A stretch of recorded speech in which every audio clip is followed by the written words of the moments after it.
This is the League of the Genuine Conversations with me, your host, Fred Muwema, the only show on the planet where we discuss the important but often ignored subject of counterfeits.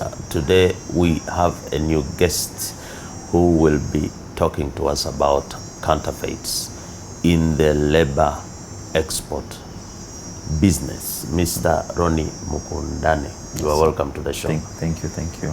I know you insist on calling yourself a labor migration expert. Me, I want to call you a labor export. I do not insist. Actually, I am a labor migration expert.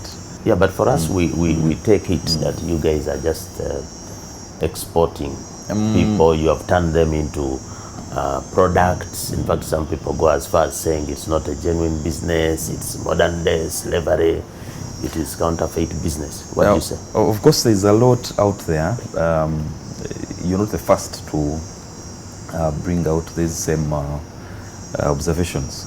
So many people look or call labor externalization labor export. One thing I want to assure you is that you cannot export a human being. These people are externalized. Why do we say externalization? But you get an export permit, is it? No, you get an externalization permit. Why? Because these people go, work, and come back.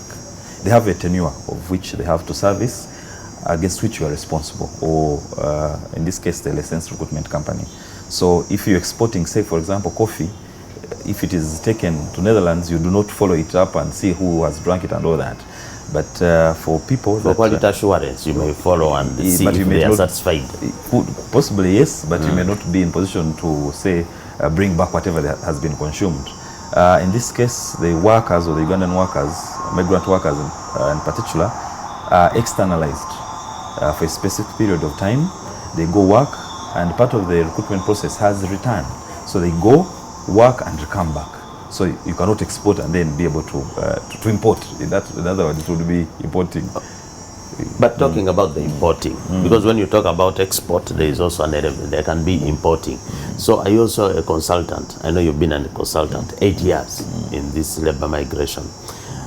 Are you also doing labor import services? I see a lot of Eritreans, Chinese, and all these people. Are they also imported to work here? Yes, they are externalized. They are externalized by their own countries where they come from. The Ministry of Internal Affairs, which is the particular docket of citizenship and immigration, gives what we call work permits. So for different factories, we've seen very many foreigners on the roads doing road construction. Those that are legal, or those that we call labor migration, we call it regular migration. Regularized.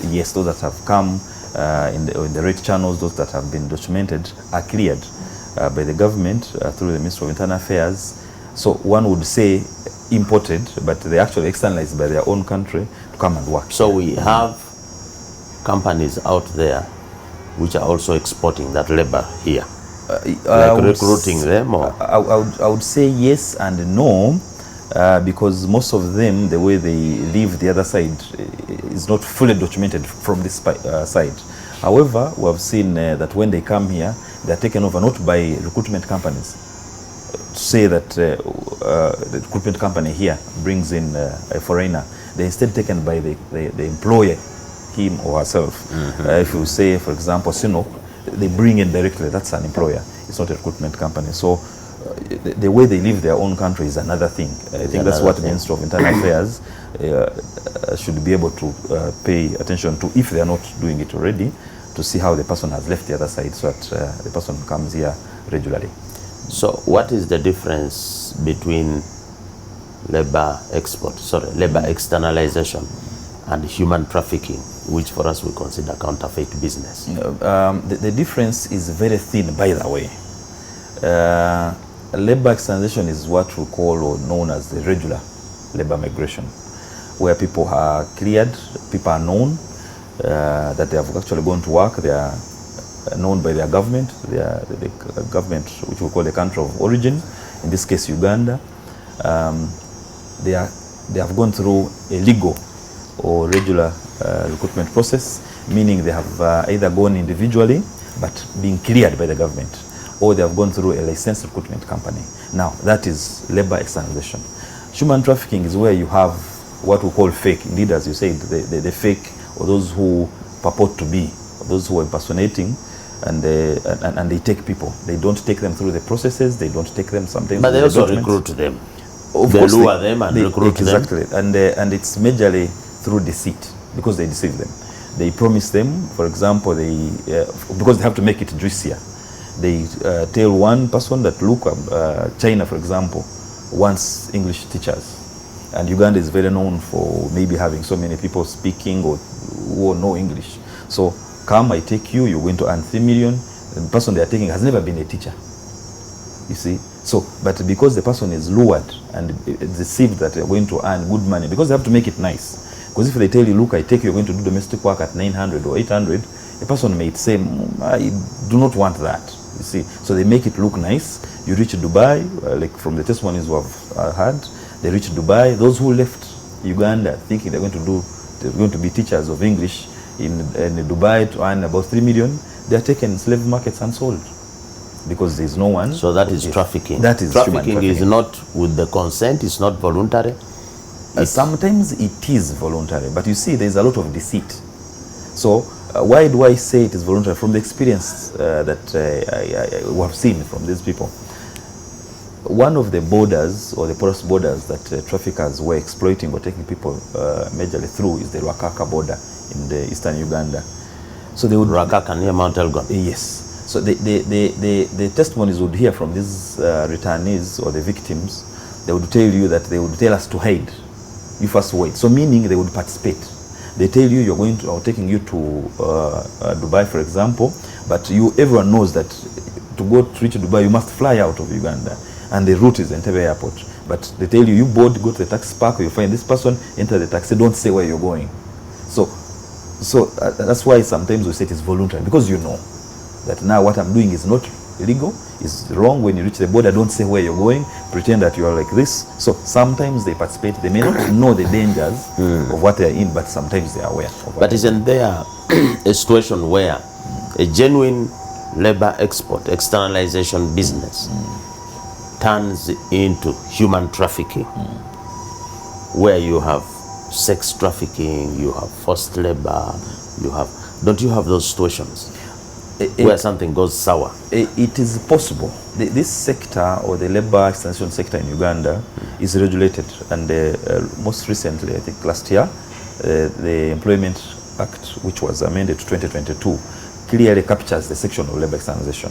If you deviate, even if you are licensed and you move away from what is set within that law, then you're already trafficking. That's why I said at the start, there's a very thin line between labor externalization and human trafficking. The moment you may not deviate as the licensed company, but when the person reaches Saudi Arabia or wherever it is, they turn them into a sex worker. There are two ways. There's a possibility, as you're saying, that they could be turned into, but there's also a possibility that they themselves could turn themselves into.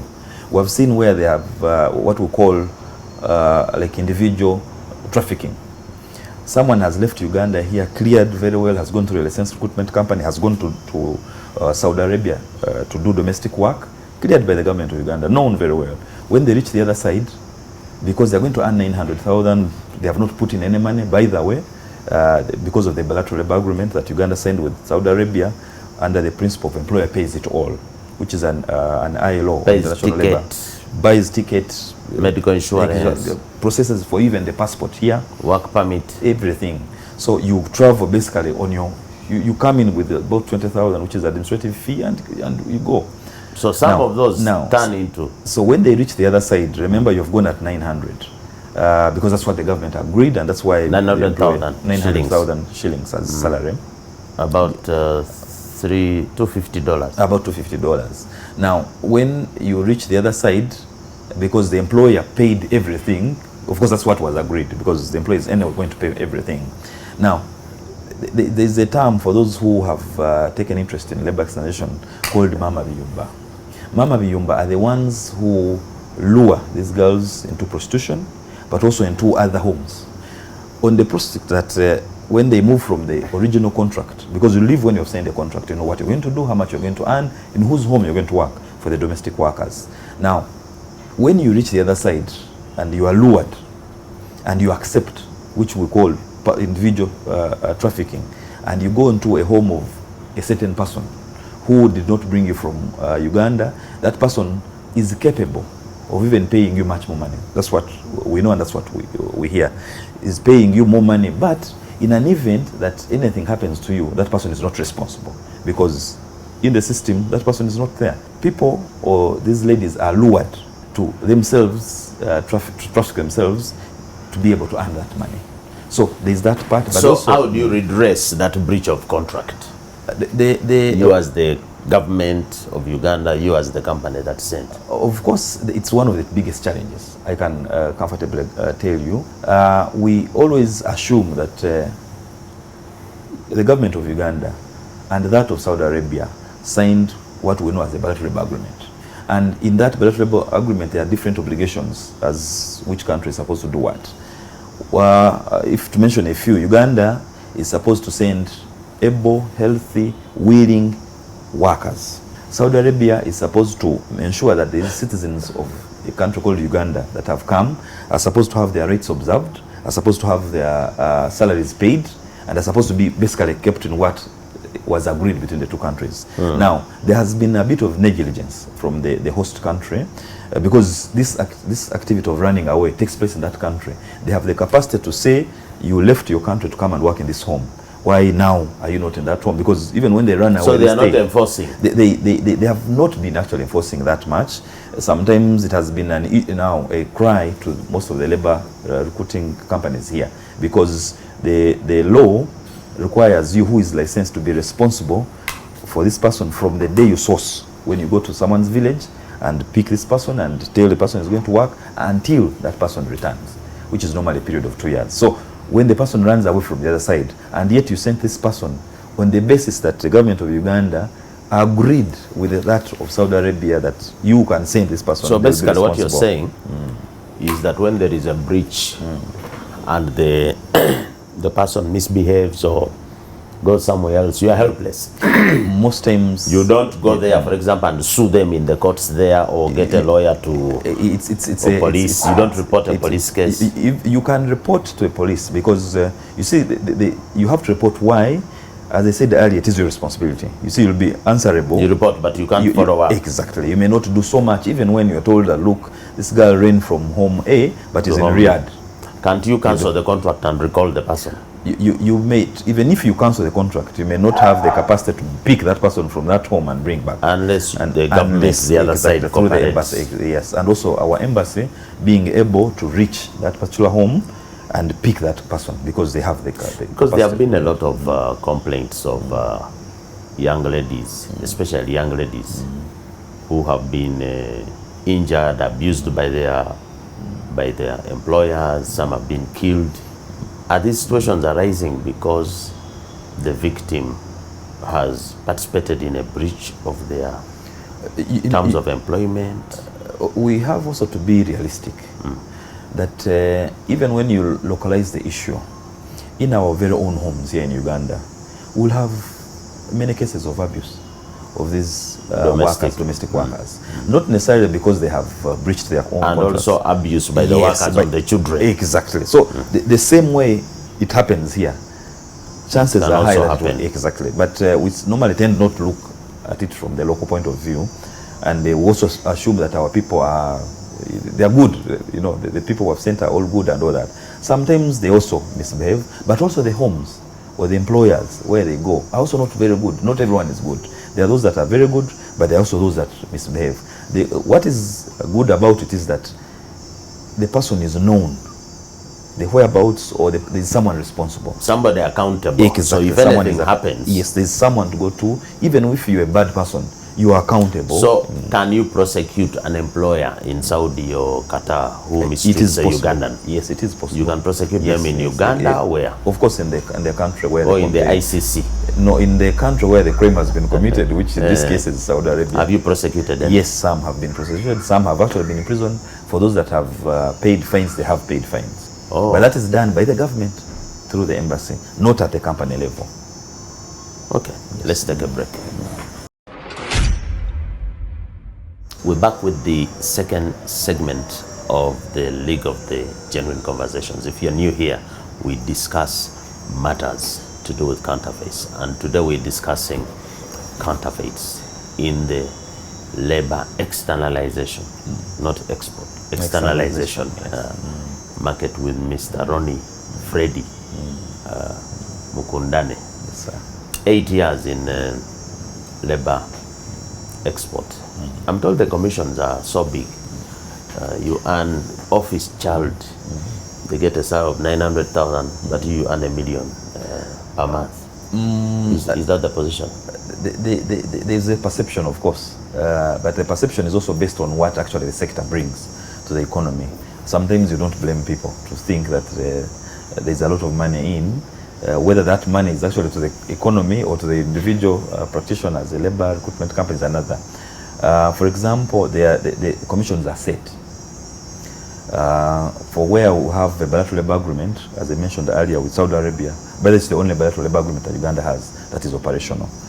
And that's why you must have heard on different media stations that licensed companies only inform the willing ladies who want to go and do domestic work only to go to Saudi Arabia, even when they are wanted everywhere. So it's on that basis. Now, that bilateral labor agreement that I'm talking about sets how much one is supposed to earn. That is the worker? That is the worker, but also how much the recruitment company is supposed to get. The set figure is $1,100 for every worker that is externalized, every domestic worker. $1,100. Yes. For the company. For the company to get. Now, that money includes, as I said earlier, it is based on the employer pays principle. This bilateral was negotiated and agreed on the employer pays principle, which is an ILO standard. No, but this is your commission. 1,100. No, I'm coming to the commission. This is the money that is allocated to you, which is 1,100 per person. Per person you externalize. Now, under the employer pays principle, this person is not supposed to pay for a passport. This person is not supposed to pay for medical, which we shall talk about later. This person is not supposed to pay for training. This person is not supposed to pay for Interpol, and basically all these other costs, the recruitment costs, they are in. Why? And it's also not you, the recruitment company, that pays for this. The employer in Saudi Arabia pays 1,100 exactly per person. Now that 1,100 includes all this. So you see how now the figure changes. Now, we all know how much a ticket includes getting a ticket? Exactly, including a ticket. No, but that is not enough. You know, of course, someone will stay off with some small money. That's why I'm saying, out there, it is believed that there is a lot of money that is taken. So you stay with $500. So it is not possible because it's not possible. I think if it was that way, then the sector would be, you know. Okay, but it's a good business. But it's not a bad business. Some good money. Yeah, true. Very true. Off it and yeah. And why, before we go into the proper counterfeits in the labor externalization, do you also export or send people to Europe and the US, or it's only in the Middle East? The licensing or the license empowers a licensed recruitment company to externalize Ugandans or to source and place Ugandans for employment anywhere outside Uganda. So yes, you are allowed to externalize to Europe if the jobs are available. You are allowed to externalize to Brazil if the jobs are available. You can externalize to China if the jobs are available. Canada. And to Canada if the jobs are available. So companies sending companies people to the US, UK. Yes, statistically, they are not only sending to the Middle East. They may not send to a USA, but also send to Europe, like Romania. They send to different countries, because we also must understand that for where there is no bilateral labor agreement, which talks about the employer pays principle, the other private arrangement, those what we call recruitment costs are borne by the migrant worker. For example, if you are to travel to Canada, how much would it be for you to pay as a ticket alone? So you find that the total cost could go maybe to about 20 or 15 million. How many of those are willing to go to work for about $1 million or $2 million, but when they are put in 15 or 20 million? And even Canada itself, would it find it wise to sign a bilateral labor agreement with Uganda, for example, a casual laborer, and then under the other principle, the employer pays principle, they pay about 20 million for a person whom they're actually getting from the, Latin America at a much cheaper cost, which is even nearer. You see, so some of these things also play part. So even when you're willing, when you're willing as a recruitment company to send people everywhere, because that is what license entitles you to do, the other factors do not allow you. So the Middle East has been coming up so much because the costs are low, but also the demand of workers. We also know the population of the Middle East, the countries. When you look at UAE, for example, majority of the people there are foreigners, and they're not tourists. They're actually workers. So there's that willingness to receive people, but also not only receive them, but also employ them. Uganda doesn't have a minimum wage, and yet Uganda can sign bilateral agreements with Saudi Arabia and set the minimum wage for a domestic worker to 900,000 shillings and other workers to 1.2. Why this disparity? It's a question, of course, also we ask, but the fact that we're also benefiting from already what is set, we ask to a low tune. It is surprising that locally there is no minimum wage. It is a known fact. But also, it's also good that there is a minimum wage for the migrant workers. Reason being that I don't know how it would sound, for example, for a Ugandan domestic worker to be employed in Saudi Arabia and earns about 500 Uganda shillings, but a Kenyan doing the same work in the same country earns 900,000 or $1 million. I think it would really be vague, but I think it's also the same basis that the architects of this would have looked into and say, let us set. And maybe it was also easier that the other countries could easily absorb the issue of a minimum pay for the workers that are coming in their countries to work, as opposed to here. Why I ask this is because there is an outcry of poor working conditions, of poor welfare, poor remuneration for workers in Uganda. So it looks like our regulatory regime is not balanced, and therefore causing these, you as a labor import expert, are you pushing for Uganda to have a minimum wage? Which I'm told is about 130,000 shillings. Yeah, they say it's about 136,000 shillings. So little, less than, it's about $40. We still actually do not know why it has not, even when it's as low as you've mentioned, it has never been passed. But again, as you said, for labor migration in particular, which I am more knowledgeable into, I may not comment so much on the local market, as long as the other side is there. So now let's talk about counterfeits in labor export. My first question is there a minimum age for labor externalization? Can you take somebody of my age to go and work in Saudi?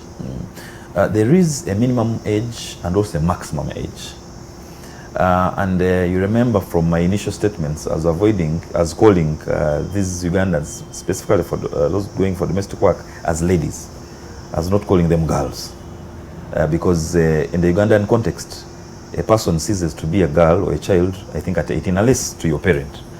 But the people who are externalized are not necessarily 18, but the law does not, or the regulation does not look at 18, but also goes ahead to look at a person who should be able to take a decision, because you're going to work.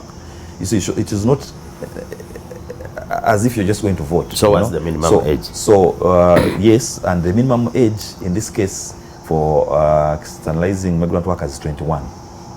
21 years. Not necessarily 18, which is the consent age, the Ugandan context. So you can take a 19-year-old. Even if you're 20, you cannot be externalized. You cannot be cleared. So if age is a qualification, and yet in this country we have a lot of counterfeit, fake birth certificates. Every time we have an election, disputes will come about some of these issues. How are you handling fake birth certificates? I want to agree with you that this country, of course, we have so many counterfeits. It's a known fact, really. When you look at it from our side, and specifically what you've asked for, the birth certificate, for one to be externalized, you need, the document that is required is a passport. Is a passport. Now, that passport is you a don't ask for a birth certificate? No, the passport is a government document. It's a passport. Because it has a summary of the biodata there. Yes. Now, the passport, we also know that the passport comes from the national ID, which is, again, a document from the government of Uganda. So, for migrations, citizenship, that directorate, to issue you a passport, they must have looked at your national ID and believed that it is actually genuine. Now, if getting the national ID, the details were forged, I think you can say now where. It just continues. So the people we take, as I said, are 21 years, but also based on that document, which is the passport, but also look at the national ID to be just secure on the. So you basically rely on the government's issued document, national identification documents. Yes. And what is the minimum labor export education qualification? If I take you back to the licensing, when a government or the Ministry of Gender, Labour and Social Development issues a license, they license you to externalize labor. It can be skilled labor, it can be semi-skilled labor, but it can also be unskilled labor. Now, if you're going for a skilled job, for example, they want a doctor, you must have the required documentation, the required education for you to fall within that, to be able to get that job. If they're looking for a welder, you must have the qualification of a welder. But it does not only stop at just having the qualification. There's also what we call trade test. It is in the law, in that Employment Act, which has just been amended 2022. It is there. So you undergo what we call trade. What do they mean, trade test? Trade test is this, that they want, Qatar wants 100 plumbers, or Qatar wants 100 welders. Company A, which is licensed, has floated those jobs to the Ugandans. They put the qualifications: you must be a plumber, you must be a carpenter, you must be whatever that job requires. Now you come with your paper, with document, and say, I studied from institution A, I have my qualification that shows I'm a plumber. So you go through that trade test, which is supervised by DIT, Directorate of Industrial Training, Nakawa, to verify that actually you can connect water, which qualifies you to being a plumber to that level. You can you can weld this door, you can do whatever. They basically test you to verify. But do you, if somebody comes with their S4, you see Uganda Advanced Certificate of Education or S6 certificate, do you, as part of your due diligence, check with your neighbor? I'm still coming to get it, because as I said earlier, there are different categories or different skills. Now, for where, as I said, for like skilled and semi-skilled, where you must possess a certain qualification. So even if you have the document, the fact that there is a government institution, DIT, involved to verify that actually, for those that are technical, verifies that you are actually a carpenter, you are actually a welder. No, that's testing. So yes, but I'm saying on the paperwork. You see, by testing, we expect them to verify. On our side, we cannot verify because we may not know that this means this. But also, I wanted to come to the other category of the unskilled, because you asked the question of what is the education level. Now, for the unskilled, we're looking at the cleaners, we're looking at the domestic workers that we've been talking about. The qualification or the education level that you need is a mere understanding of English, being able to hear it, but also to speak it, because it is the only mode of communication that you will have. Everything else is as you are able to do. So that is how. So again, in that area of qualifications, you rely on the government institutions to be able to check. verify. But have you had cases where some people dupe you and give you fake papers? Of course, they are. They are. You see, even for example, drivers, which is one of the common jobs that our people, our companies get. The qualifications are very clear. You may need to have about 5 years plus of driving experience, but you'll still get people who forge driving permits and come and say, I have this. And some have even, by the way, passed the interviews here, because some of the interviews are online, some are done here. Now, you go to a country like UAE, you're taken into a city like Dubai or Riyadh in Saudi, which has about 6 lanes. You're used to the biggest here, Ginger Road, which has about 2 lanes. So you are able to pull it off here, or maybe on the bypass or the express, but when you reach the other side, you cannot. Now, that has been, and when we speak about this counterfeit, it brings in something also that we've been noticing, or we find.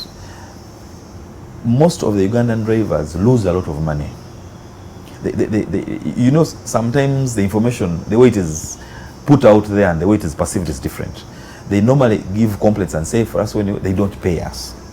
You know, you work, but they're not paying me, so they duped me and all that. But when you interrogate why the person is not being paid, the person has accumulated fines because they have done what is not supposed to be. Taken a wrong turn. Yes, taken a wrong turn. They have, you know, and those cities, those countries have cameras. They don't have physical police. It's automatic, express penalty. And it sends it right to your permit and all that. And at the end of the day, at the end of the month, your salary is cut. So that way, we have had, yes, you may pass the system here, but sometimes you may not pass it here. Let's take a break. We're back with the third and last segment. This is the League of the Genuine Conversations. We're here talking about counterfeits in the labor export or externalization market. By the way, somebody just joining us now might think we are talking about something that is not big, not consequential. How big is the labor export market? What is it bringing for the country? Labor externalization or labor migration sector is one of the biggest, if at all not the biggest, foreign earner for this particular country, Uganda. Beyond coffee, tourism? Yes, beyond all that. The statistics we have from Bank of Uganda show 1.3 billion US dollars as annually as money that has come in, or what we call remittances, from the Ugandans working abroad. So those generally the Ugandans working abroad send home, because when you work you send money, so that money is captured. Not payments made to the government, but money that is sent by Ugandans out there. Not necessarily. Not necessarily, and I'll come to that. Now, it sends, the Ugandans send 1.3 billion US dollars annually, and that figure we all know surpasses most of these other exports that the government exports. Now, for the Ugandans working in the Middle East, and specifically those in Saudi Arabia, where we have bilateral labor agreement, of which are the majority of the Ugandans who externalize, send 900 million US dollars annually. That's still $1 billion almost. About $1 billion. So you can see it surpasses coffee, which is about 500 and so, or 600. But tourism is 1.2, about 1.2, 1.1. So labor externalization is. So in other words, this is a very important sector. Very important sector. But you are saying it is also being penetrated by some. Very true, and I was still bringing out the importance. In the very recent budget, the current budget, the Minister of Finance, Honorable Matia Kasaija, pointed out the importance of this particular sector, mentioned the figure and how it had grown to enable the government meet its foreign exchange deficit requirements, to be able to stabilize the Ugandan shillings. So that's how big this sector is. Very important. Now, since we are talking about labor going to work in a foreign market, the health condition of this labor is important. True. Walk us through the protocols you go through to ensure that this worker who is going is healthy. And are you facing any fake medical reports out there? One of the requirements that for one to be able to go and work abroad is you must be healthy.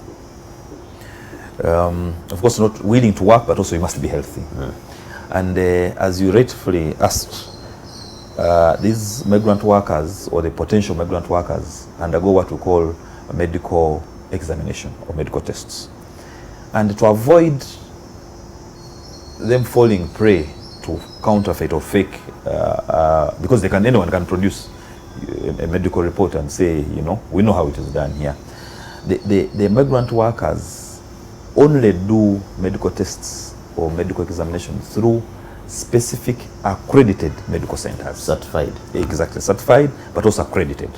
They are certified by the Ministry of Health here, but also accredited by the country of destination. And these are normally called GCC, which is the Gulf Council something committee, which takes majorly the Middle East countries. Now, that team from those countries the team comes to Uganda, goes to Ministry of Health, verifies that ABCD is in place, this medical facility has all this, and they go ahead to verify and accredit. Why do they do that? Because there are particular machines or particular tests, or even the format of which, in which way these tests are done, that must tally or must be similar to the tests when they are carried out in the destination country. We know that not only do you do a medical test here, but even on arrival, you undergo. And what are they checking for? They check for various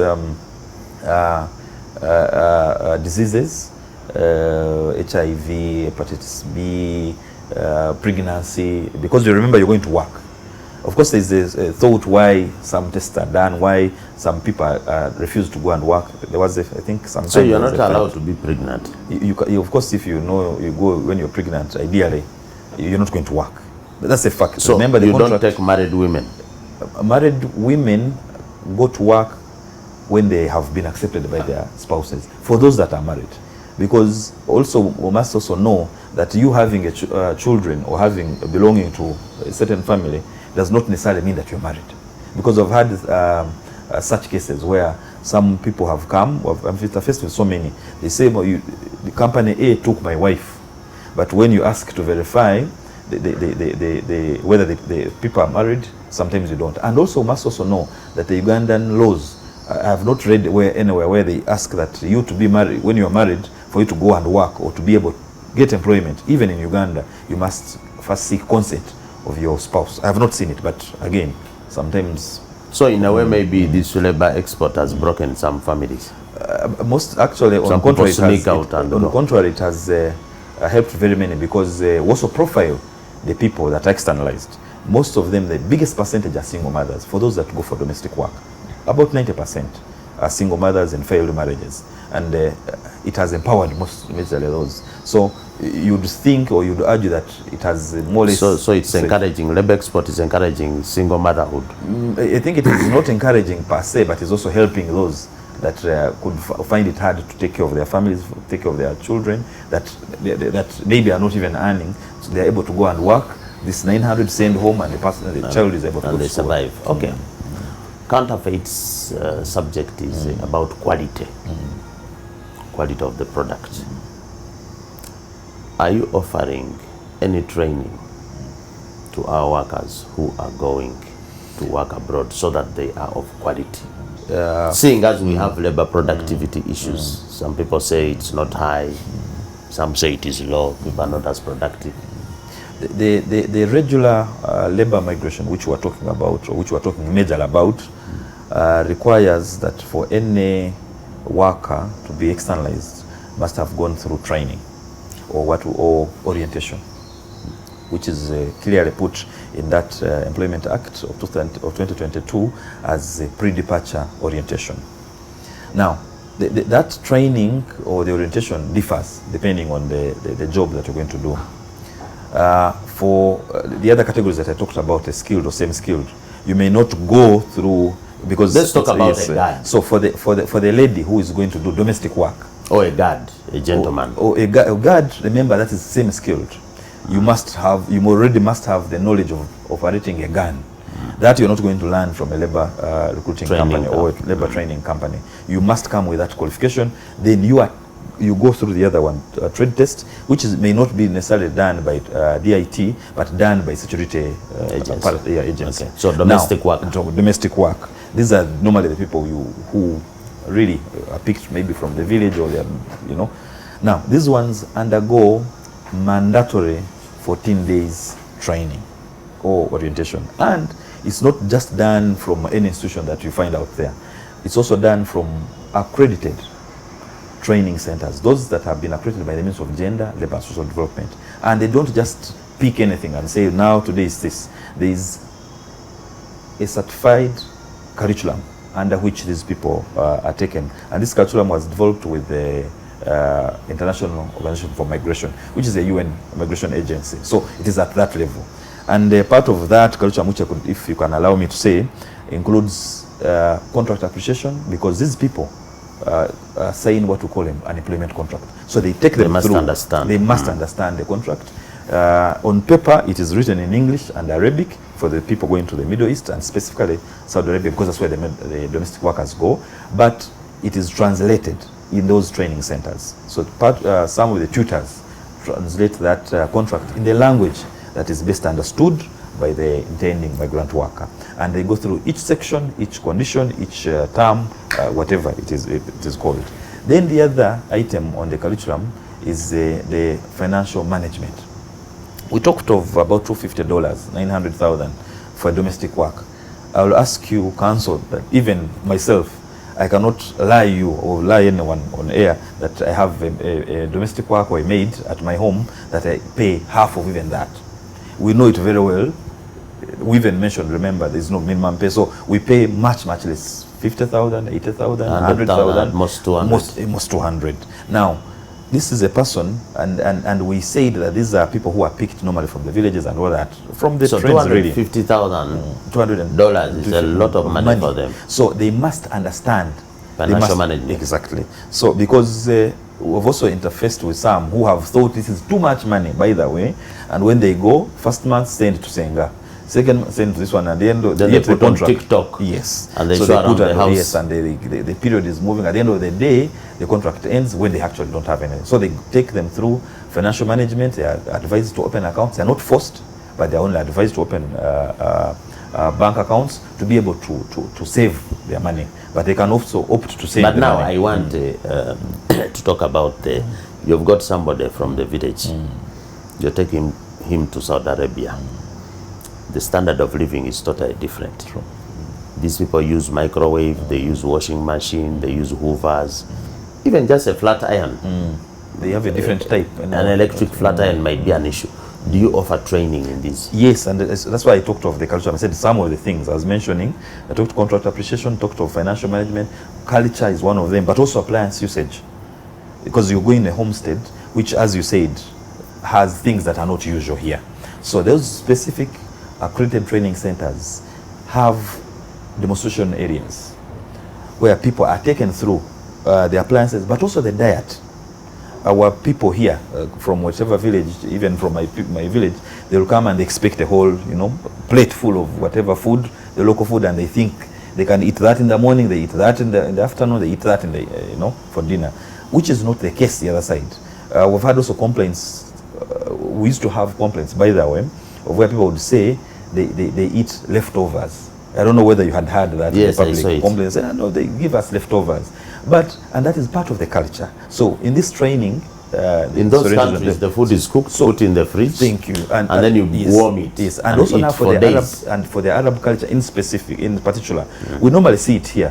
When it is Eid, people talk of Rusania, Pilau, and people, it is conspired by people sitting all together and eating, and majorly men.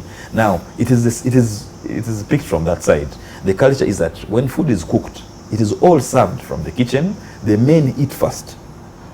The men eat first that way until the women, and of course you as a domestic worker, as a maid, you cannot eat first. So, but the way they eat is they don't touch everywhere. So it is, even when we would travel as delegation, an Arab is very happy to receive you and picks meat and with his hands and puts you and say, in our context, you feel, So we take them, they are taken through that to appreciate culture, and for some, at some point also the Arabs, the other side, or the employers are told that, look, these Ugandans, for them, that way, they find it hard.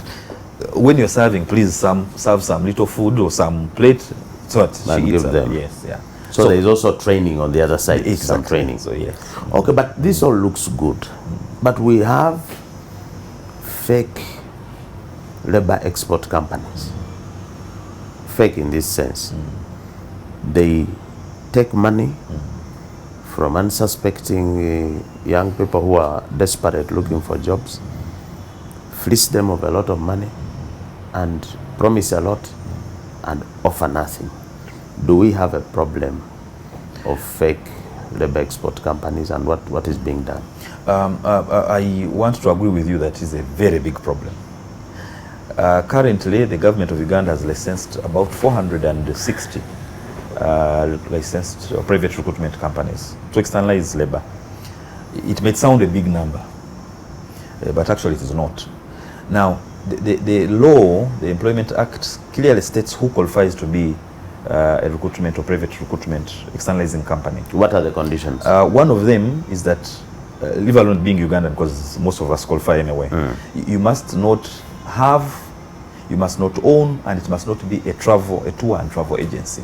But even today morning, actually, I saw on one of the groups an advert by a tour and travel agency telling people to go and pay money, I think in Chileka somewhere, and they take them for employment. So that alone is already, now, that's already fake.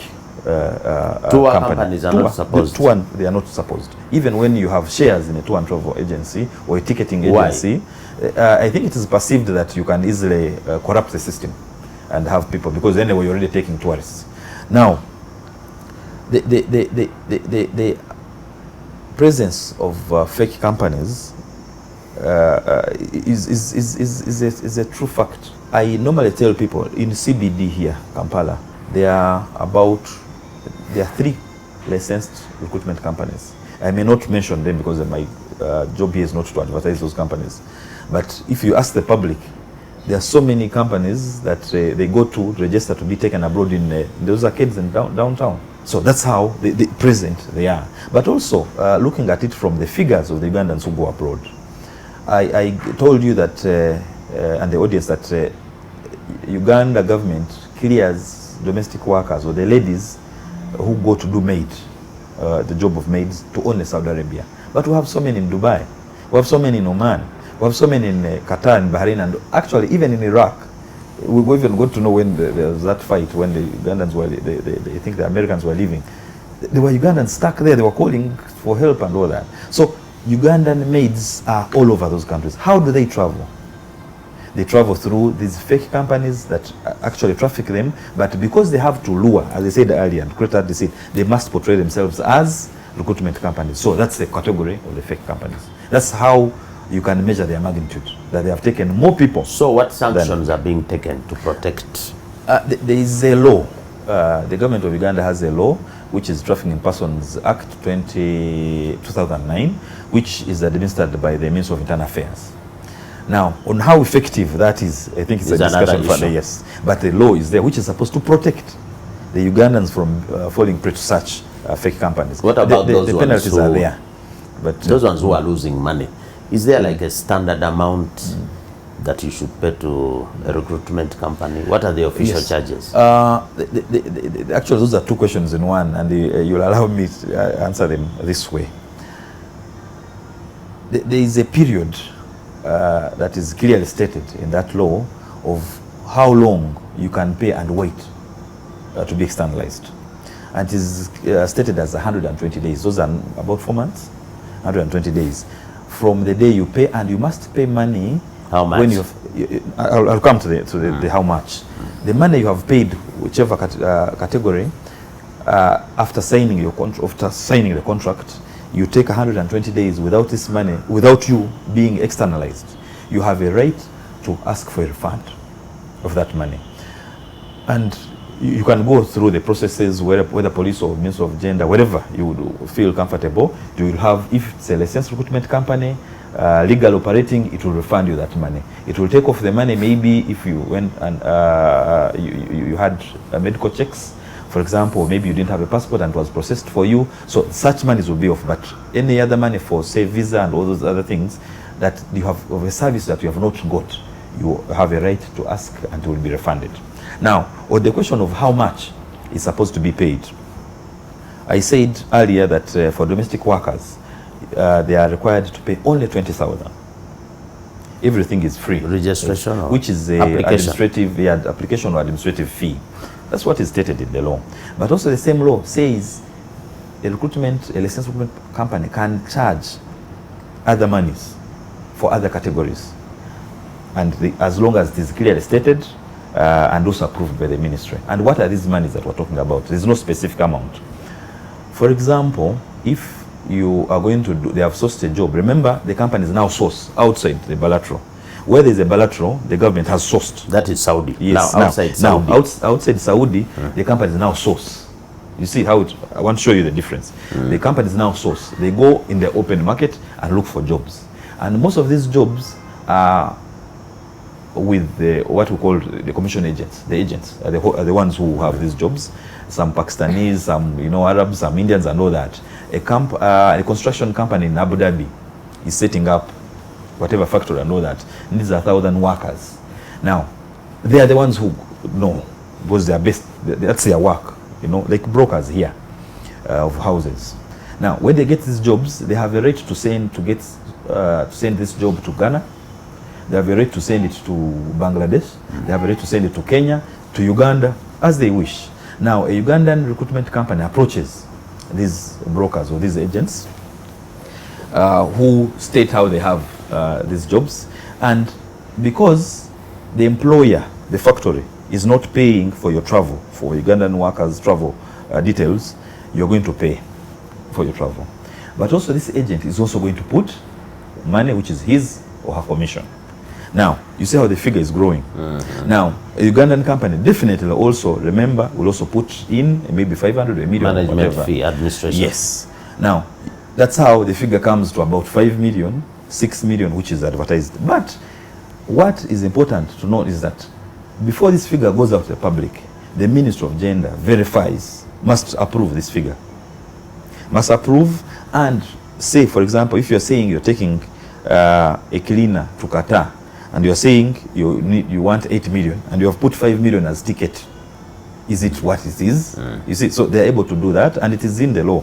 So to avoid it. But when you bring that point, or you bridge it to the issue of counterfeit, very many companies have actually fallen victim to counterfeit or to fake companies in Dubai and Qatar, where they put themselves and say we have these job orders, whereas we have this, and then take money from the people, from the companies, and sometimes that money is picked from the migrant workers, and then you find the companies, either the directors are taken to court and the license and all that. So it is a problem. But as we wind up, I want to know if a contract is signed, somebody goes as a maid, can they, one, change the workstation, two, or get another job, or they have to come back and apply afresh? The previous regulation, the previous law required them that you go for 2 years, you have a particular job, you've gone as domestic work, finish your 2 years, come back. Now, the amended ones give them, actually, now the bilateral that has actually been also renewed. There was an old bilateral which expired in 22 December, renewed in March 2023. One of the things it points out is that it allows this domestic worker, one, to change a location, to change a home, an office. If you have gone to work for 2 years, but you have gone to someone's home, and you have found it hard there to be there, but you want to work, you have a right to give your complaint to the way the system is, the embassy or the company, and then they'll change you from that home to another home. But also, even when you have finished your tenure, the 2 years, it also allows you to renew, which was not the case before, because then you needed to come back and then be cleared afresh. Now it allows you to renew. On the issue of changing a job, because you see, you're renewing domestic work, you are changing from home A to home B, domestic work. On whether it allows you to change from domestic worker to a driver, that is not possible. That one you have to come back and apply and get, yes. Okay. Yes. Here we have several drivers of counterfeiting under the acronym DANCANI. We can differentiate the genuine and the fake. We cannot afford. Genuine is expensive. It is normal. Everything is fake. It's convenient. We don't know the concealed dangers. We aspire aspiration is driving us to buy fake brands. We are negligent. We don't know the concealed dangers. There are many. Which of these drivers is driving counterfeiting in labor externalization? I think, as you mentioned, almost all of them. There's that part of negligence. I think it's the biggest. We have interfaced with very many, should I call them victims, that have been conned. And this is how it has happened. They walk to a licensed company because they had somewhere, either on radio, or they went to their district labor officer or the car or whatever. They were able to verify that company A is actually licensed and it is located in a place Kololo. So they reach that company. When they reach that company, they only stop at the gate. And yes, just the way, if you remember, before the automation of the system of the passport acquisition at the Ministry of Internal Affairs, there were always people hanging around, and they were willing to assist. See, so now, if you have moved from Mbale, from Kabale, from wherever, and you have come to immigration, to Ministry of Internal Affairs to process a passport, but you have decided to be helped and stop outside. What is that? I think that's negligence. And that is one of the biggest, I think, indicators when it comes to labor externalization, because the money is taken by someone and they say, but I reached it. When you ask them, bring a receipt. No receipt. No receipt. But we ask them, but when you're buying a phone, which was even cheaper, you were able to get a receipt. Why did you feel that when you're paying 2 million to be taken abroad for work, you felt you believed someone you have not seen? So that's one, I think, of the biggest. And of course, the others, that I don't want to say there's also a lot of aspiration, but it's also one of them, because they see the people who have gone to work abroad, because that's the majority of them are actually doing very well. So now they want to go and be like the other one, but instead of going through the entire channel, they opt to deal with the shortcuts, the traffickers, the fake companies, and sometimes they end in trouble. You know, so most of them actually, yes. Okay, as we close, the future of the labor externalization, I don't know that it's going to replace agriculture as the biggest source of income. We have the biggest arable land in East Africa. We are a food basket. Now we are a labor basket. Talk to me about that, the future, and then your message to the audience on counterfeits, how to avoid them. The program, the labor extension program, is a government program. It's one of those programs that were put to kind of fight unemployment, also and poverty. Yes, but it is, as the president said the other day, they call it temporary. You see, they call it as a temporary measure because they also have the other programs to fight that poverty. But on whether it is temporary is based on very many factors, and one of them being unemployment. Are we able to employ? When you look at the statistics of the labor force here in Uganda, the labor force survey of 2021 clearly puts 41% of the employable youth, those from 16 to about 42, that's what they call labor employable youth, are nowhere. They are not in training. They are not employed anywhere. They are nowhere. About 41%. Now, is that going to end tomorrow? These other programs of Myoga and whatever are going to push this off? If they do, then maybe labor externalization of Uganda could cease to happen. But it's also a fact to know that labor externalization is an international issue. It's international. It's not only Uganda that plays a part. Our neighbors here, Kenya, the president recently made it his target to have the many youth, the many Kenyans that are not employed, even unskilled, to leave the country and go and earn.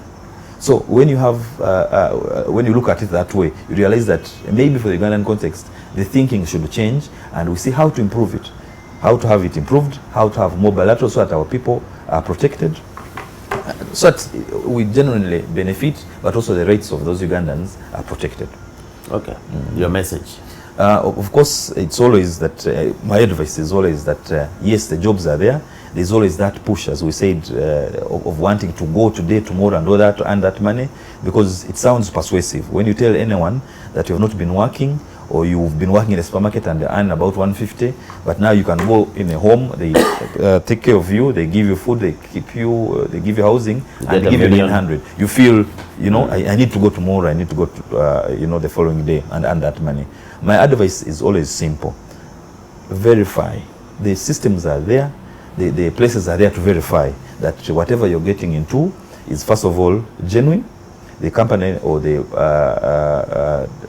organization you're dealing with is licensed, and you can do it when you're in Kampala, but also even when you're up country. You go to, if you are in any district, there is an office of RDC, an RDC. There is a district level officer. There is a DISO. All these people are stakeholders in the labor organization. So they know. So be vigilant. Put in your time. Do not assume that you can travel tomorrow and be able to earn this money. Go, verify, make sure that you go through a right organization to be able, one, to safeguard your rights, but also not to lose money at where you're still here in Uganda. Ronnie, we thank you so much for making the time to enlighten us about the labor externalization business and also the fakes or counterfeits we need to watch out for. Thank you so much. So we need to end here. This has been the League of the Genuine Conversation, the only show on the planet where we discuss matters to do with counterfeits. Today you've heard from the business of labor externalization or export and the fakes that we need to watch out for there. So if you like what we are doing, please do subscribe. We appreciate your support. You can share any of the videos that you like to promote awareness about counterfeits. Don't forget to put the reminder to be notified about the next interesting program. As always, don't be fake, buy and sell genuine.